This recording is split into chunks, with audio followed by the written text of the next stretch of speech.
Can't do it alone, I'll try. And I don't know why. I need a So muzzle. take Phan Văn it Huy, and say fly yêu do away. luôn Á chị. Say you do. I've never been so wide awake. No, nobody but me can keep me safe. And I'm on my way. So bright moon, it's on the rise of fire burning in my eyes. No, nobody but me can keep me safe. I'm on my way. Dum dum dum dum dum dum dum dum. Dum dum dum dum dum dum dum. Dum dum dum dum dum dum. Bum bum bum bum bum bum bum.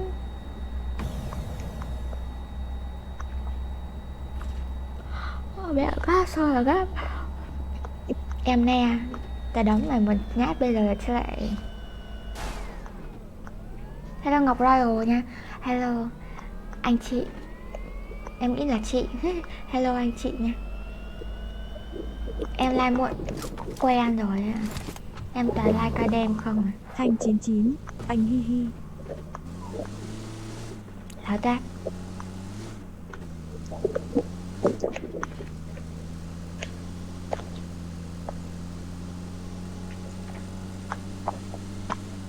Hôm nay tôi ngồi một mình trên phố đông, nơi anh đèn soi sáng long lanh, nhưng gương mặt lạ lẫm. Thương trong mối tình của tôi còn có vui. Hỡi anh này, tôi rất yêu anh. Mai anh có lên không? Mai Sao có lên mình gặp Có. anh lại ra đi? 5 giờ. Thanh 99, gọi BGM mà không thích. Không. Hello Bình Be. Hello em. Giờ một tiếng yêu đã thân thuộc mà bỗng nghe sao xa lạ như ngày hôm nay. Và theo tiếng yêu nơi phương trời xa, thằng biết chuyến xe anh đi về đâu. Anh có mình mà lại không anh, để nhìn em thêm lần nữa. Đèn đường hắt nhiều góc phố Bình mình Be, em. hay. Hồn ơi có sao vây quanh lòng em. Chỉ hôm nay thôi tôi xin nhắc lại. Chỉ hôm nay thôi. Hôm nay tôi buồn.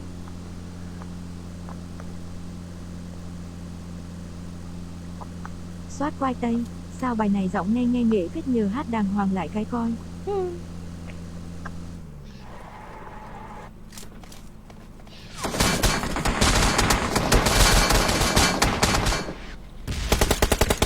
Marked a location.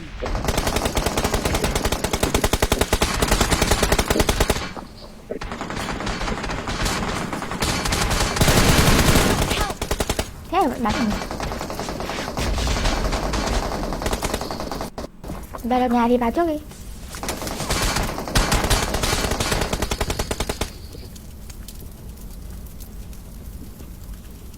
Thank you.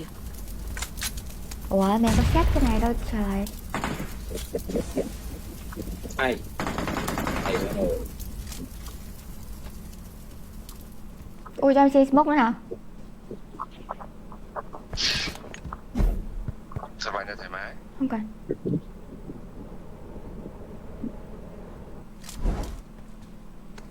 Thôi mẹ mày động phải chó rồi con ạ. Chuẩn bị chết đi nhá.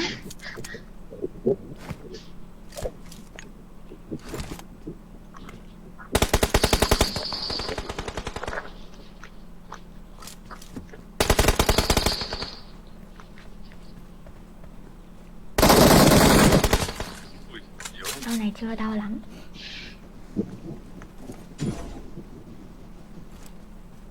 Mấy thằng ấy. Còn Soát quai tây, nữ nho nhóng nhô nhô nhài nhỡ nhong nhóng nên.